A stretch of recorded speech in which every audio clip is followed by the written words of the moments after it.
नमस्कार दोस्तों, स्वागत है आपका अपने YouTube चैनल पर।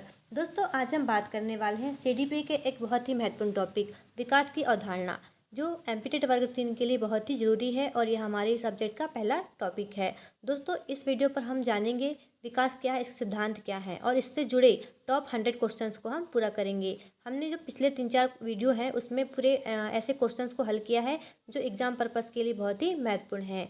दोस्तों, आज की जो हमारे क्वेश्चंस होंगे वो पूरी व्याख्या के साथ में होंगे और बिल्कुल करेक्ट आंसर के साथ में होंगे। यदि आप एमपीटेट की तैयारी कर रहे हैं तो ये वीडियो आपके लिए एकदम खास है। तो वीडियो के अंत तक जरूर देखें और चैनल पर नए हैं तो चैनल को सब्सक्राइब करना ना भूलें। दोस्तों, नोटिफिकेशन बेल जरूर दबाएं ताकि आपको ऐसे ही सभी आगामी टॉपिक की जानकारी सबसे पहले मिल सके। तो चलिए शुरू करते हैं विकास की अवधारणाओं के महत्वपूर्ण प्रश्न। दोस्तों, आज का पहला प्रश्न है हमारा, किस अवस्था में बच्चा सार्वजनिक नियमों को समझने लगता है? ऑप्शन शैशव अवस्था, दूसरा है प्रारंभिक बाल्यावस्था, तीसरा ऑप्शन है मध्य बाल्यावस्था और चौथा किशोरावस्था। तो दोस्तों, इस प्रश्न का सही आंसर है हमारा किशोरावस्था। ऑप्शन नंबर डी इस प्रश्न का बिल्कुल करेक्ट आंसर हो जाएगा। इसकी व्याख्या दी हुई है, व्याख्या पढ़ते हैं। किशोरावस्था में बच्चे जो होते हैं समाज के नियम, कानून, नैतिकता और जिम्मेदारी का बोध होने लगता है। वह मैं हम की सोच लेके आगे बढ़ता है। दोस्तों, किशोरावस्था में बच्चों को जो बच्चा बड़ा होता है तो वह सार्वजनिक समाज में घुल मिल अपने मान सम्मान सभी चीज़ों का ध्यान रखने लगता है। आइए बढ़ते हैं हमारे नेक्स्ट क्वेश्चन की ओर। अगला प्रश्न है हमारा, विकास के अध्ययन का लाभ किसे होता है? पहला, केवल बच्चों को, केवल अभिभावकों को, केवल शिक्षकों को या सभी को? तो दोस्तों, विकास का अध्ययन का लाभ जो होता है वह सभी को होता है, चाहे वह बच्चे हो, अभिभावक हो या शिक्षक हो, सभी को क्या होता है? अध्ययन का लाभ होता है। जब शिक्षक, अभिभावक और समाज सभी बाल विकास को समझते हैं तो वे बच्चों के लिए एक बेहतर वातावरण तैयार कर सकते हैं। नेक्स्ट क्वेश्चन है हमारा, एक ही अवस्था में सभी बच्चे एक समान नहीं होते, यह किसकी विशेषता है? अनुशासन की, विकास की, शिक्षा की, व्यवहार की?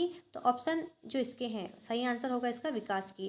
जो विकास होता है, एक ही अवस्था में सभी बच्चे समान नहीं होते, सभी बच्चे कैसे हैं? अलग अलग होते हैं, उनमें व्यक्तिगत विभिन्नता जो है पाई जाती है। हर बच्चे का विकास अलग गति से होता है। एक ही कक्षा में कोई जल्दी सीखता है तो कोई धीरे सीखता है, इसलिए यह विकास की व्यक्तिगत विशेषता होती है।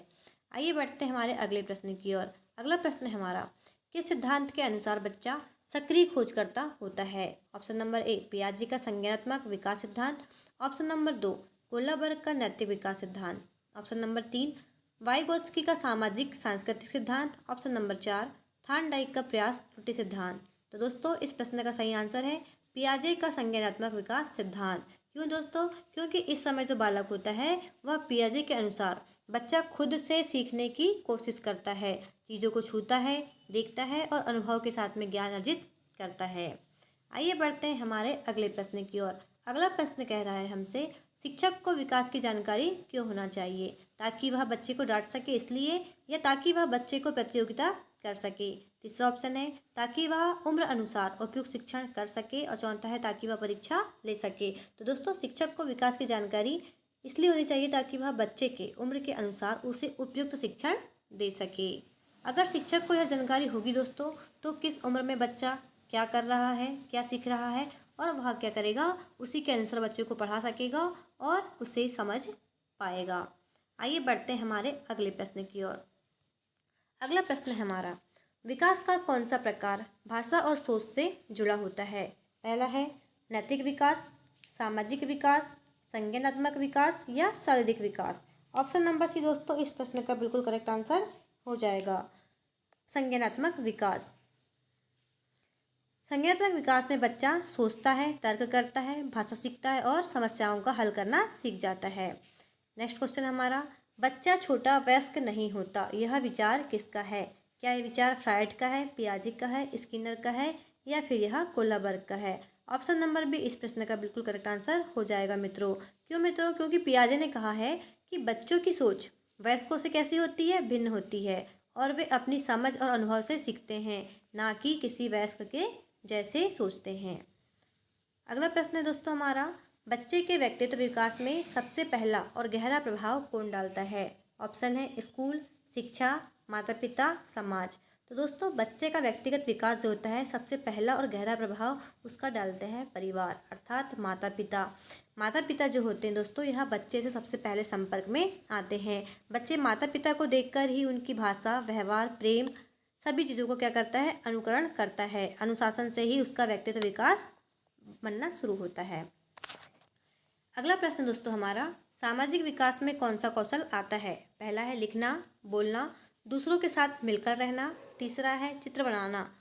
तो दोस्तों इस प्रश्न का सही आंसर जो होगा दूसरों के साथ में मिलकर रहना यह सामाजिक विकास के कौशल के अंतर्गत आता है। जब बच्चा समूह में खेलना, सहयोग करना, नियमों का पालन करना सीखता है तो वह सामाजिक विकास में और आगे बढ़ता है। अगला प्रश्न दोस्तों हमारा, विकास को किस प्रकार हम माप सकते हैं? सेंटीमीटर में माप सकते हैं, संख्याओं में, गुणात्मक रूप से या रुपए में? तो दोस्तों विकास को कैसे माप सकते हैं हम? गुणात्मक रूप में, और हम मात्रात्मक रूप में भी मान सकते हैं। जैसे विकास में यदि शारीरिक वृद्धि हो तो हम उसे मात्रात्मक रूप से माप सकते हैं, और विकास हो तो उसे गुणों के आधार पर माप सकते हैं। विकास को गुणात्मक यानी क्वांटिटेटिव रूप में मापा जाता है, जैसे व्यवहार, सोच, भावनाएं आदि में क्या बदलाव आए। अगला प्रश्न दोस्तों हमारा, बाल विकास का कौन सा पहलू बच्चे की कल्पना शक्ति और जिज्ञासा से जुड़ा होता है? नैतिक विकास, संज्ञानात्मक विकास, शारीरिक विकास या सामाजिक विकास? दोस्तों इस प्रश्न का सही उत्तर होगा संज्ञानात्मक विकास। जब बच्चा सवाल करता है, कल्पना करता है, नई बातें सीखता है तो इसका मतलब ये होता है कि उसका संज्ञानात्मक विकास बढ़ रहा है। अगला प्रश्न है हमारा, सिफेलोकॉर्डल विकास का क्या अर्थ है? यह कैसा होता है? दोस्तों यह सिर से पैर तक का विकास होता है। इसके पहले की वीडियो में भी क्वेश्चन आया था तो हमने आपको बताया था, और इस प्रश्न से किसी भी प्रकार से किसी भी लैंग्वेज में पूछ सकता है। यह बिल्कुल करेक्ट है कि आपकी परीक्षा में देखने को यह क्वेश्चन मिलेगा ही मिलेगा, चाहे उसकी भाषा किसी भी प्रकार की हो सकती है, चाहे ऊपर की ओर, ऊपर से नीचे की ओर दे सकता है या फिर सिर से पैर तक की पूछ सकता है। तो सिफेलोकॉर्डल का विकास का अर्थ होता है कि बच्चा पहले सिर, फिर शरीर और फिर पैरों की मांसपेशियों तक विकसित होता है।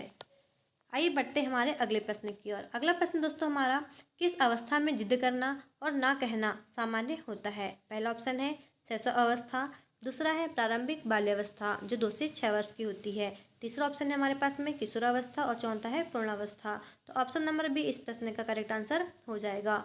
किस अवस्था में होता है? तो यह होता है प्रारंभिक बाल्यावस्था में। दोस्तों 2 से 6 वर्ष की जो उम्र होती है बच्चा इसमें अपनी इच्छाएं जताना सीखता है, इसलिए जिद और ना कहना सामान्य माना जाता है। दोस्तों आइए बढ़ते हैं हमारे अगले प्रश्न की ओर। अगला प्रश्न है, सभी कथन जो ऑप्शन दिए हुए हैं उसमें से कौन सा कथन सही है, हमें यह ढूंढना है। तो सभी बच्चे एक ही तरह सोचते हैं। दूसरा ऑप्शन है, क्या सभी बच्चे का विकास एक जैसा होता है? तीसरा ऑप्शन है हमारे पास में, हर बच्चा अपने अनुसार सीखता और बढ़ता है। चौथा है, हर बच्चा एक समान IQ होता है। तो दोस्तों इस प्रश्न का सही उत्तर है, जो बच्चा होता है वह अपने अनुसार सीखता और बढ़ता है। हर बच्चा अनोखा होता है, अपने आप में विशिष्ट होता है। हर बच्चा अपने आप में, उसकी गति, रुचि, समझ और विकास भी अलग अलग होते हैं, इसलिए तुलना कभी भी बच्चों की नहीं करना चाहिए। यदि माता पिता या कोई पर्सन उसकी तुलना करता है तो यह बच्चों पर नकारात्मक प्रभाव पड़ता है इससे। दोस्तों यह हमारा 100 जो टॉप क्वेश्चंस थे हमने कंप्लीट किए हैं, और यह आज का लास्ट क्वेश्चन हमारा। ये क्वेश्चन दिया है, शिक्षा का उद्देश्य बालक के किस प्रकार के विकास में सहायक होना चाहिए? केवल शारीरिक, केवल बौद्धिक, केवल नैतिक या संपूर्ण विकास? तो दोस्तों शिक्षा का उद्देश्य होता है यह कि बालकों का संपूर्ण विकास हो। असली शिक्षा वही है जो बालक को शारीरिक, बौद्धिक, सामाजिक, नैतिक, भावनात्मक सभी रूपों में क्या करती है, यह सभी रूपों में समग्र मतलब उसका पूर्ण विकास करती है। उम्मीद करते हैं दोस्तों कि आपको सभी प्रश्न समझ में आए होंगे। यदि आपने इससे पहले के वीडियो नहीं देखे हैं तो आप उन वीडियो को भी देखें, ताकि आपके जो 100 टॉप क्वेश्चन है वो कैसे हो जाए, कंप्लीट हो जाए, ताकि विकास की अवधारणा से जितने भी प्रश्न हैं आपके वो पूरे कंप्लीट हो जाए। एक भी क्वेश्चन नहीं छूटना चाहिए परीक्षा में। यह बहुत ही ईजी टॉपिक है जिसमें हमने आपके सभी प्रश्नों को कवर कराया है, किस तरह के प्रश्न पूछे जा सकते हैं और क्या क्या संभावनाएँ हो सकती हैं। तो दोस्तों यदि आपने नहीं देखा है तो आप अवश्य जाके देखिए सभी प्रश्न जो वीडियो डले हैं उन्हें। दोस्तों चैनल को लाइक और सब्सक्राइब करना ना भूलें। धन्यवाद।